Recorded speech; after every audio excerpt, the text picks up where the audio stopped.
jagan sinuga veidi, kuidas ma ise sellele ettevõtlusteekonnale üleüldse sattusin. Ja ma tahan tegelikult rõhutada mitte seda nii väga, kuidas mina sellele sattusin, vaid just seda, et alati ei pea absoluutselt olema suurt sellist grandioosset või üldse mitte mingisugust ideed. Kõik ettevõtlused ei hakka sugugi sellest pihta, et on olemas kohe väga selge idee. See niimoodi ei ole. Et ma tahaks selle müüdi kummutada, et kui ideed ei ole, siis järelikult mingit ettevõtja potentsiaali ka ei ole. See ei ole tõsi, sest et neid muidugi on, neid ettevõtjaid, kellel just nimelt algabki see teekond just idee olemasolust pihta. Aga on ka väga palju ettevõtjaid, kellel hakkab see hoopis teistel põhjustel pihta.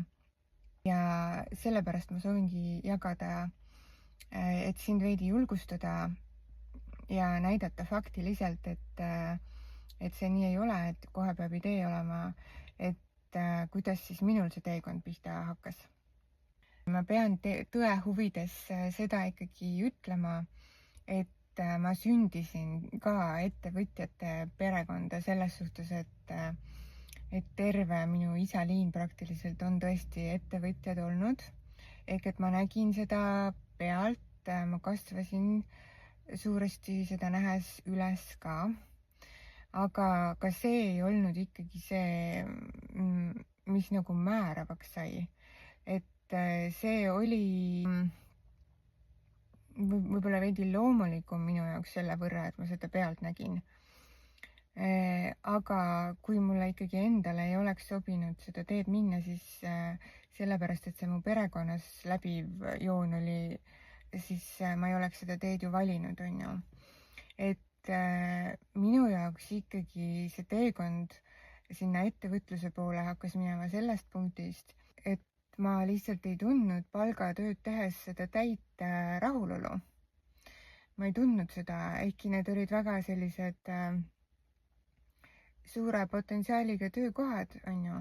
Ma ikkagi töötasin panganduses ja ma mäletan, et ühes pangas, ma olen 2 pangas töötanud ja ühes nendest pankadest siis minu otsene ülemus ütleski mulle, et selle peale, kui ma olin talle teatanud, et see ikka ei ole minu jaoks, et ma olen otsustanud lahkuda, siis ta oli väga löödud ja ta ikka tegi väga suured silmad ja ütles mulle, et kuidas siis nii, et Triin, sul on kõik teed valla ja ikkagi sa teed sellise otsuse ja ta püüdis mind nagu väga selgelt ümber veenda, et see ei peaks selline otsus tulema, on ju.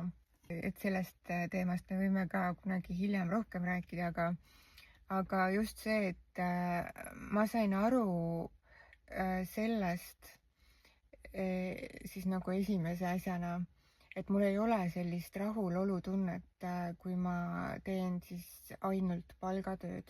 Ja ma täpsustan siin ka seda, et ma ei halvusta palgatöö tegijaid ega ei ütle, et kõik peavad ettevõtjaks hakkama või et see on kõikide jaoks, vaid ma tahan seda öelda, et minu jaoks oli see nagu selline esimene indikaator, et olenemata sellest, kui prestiižne või hea oli see töökoht, ei olnud minus seda täit rahulolu.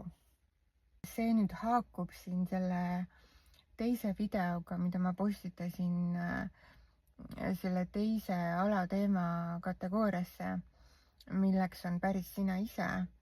Ehk et väga paljud teekonnad saavadki alguse just rahulolematusest.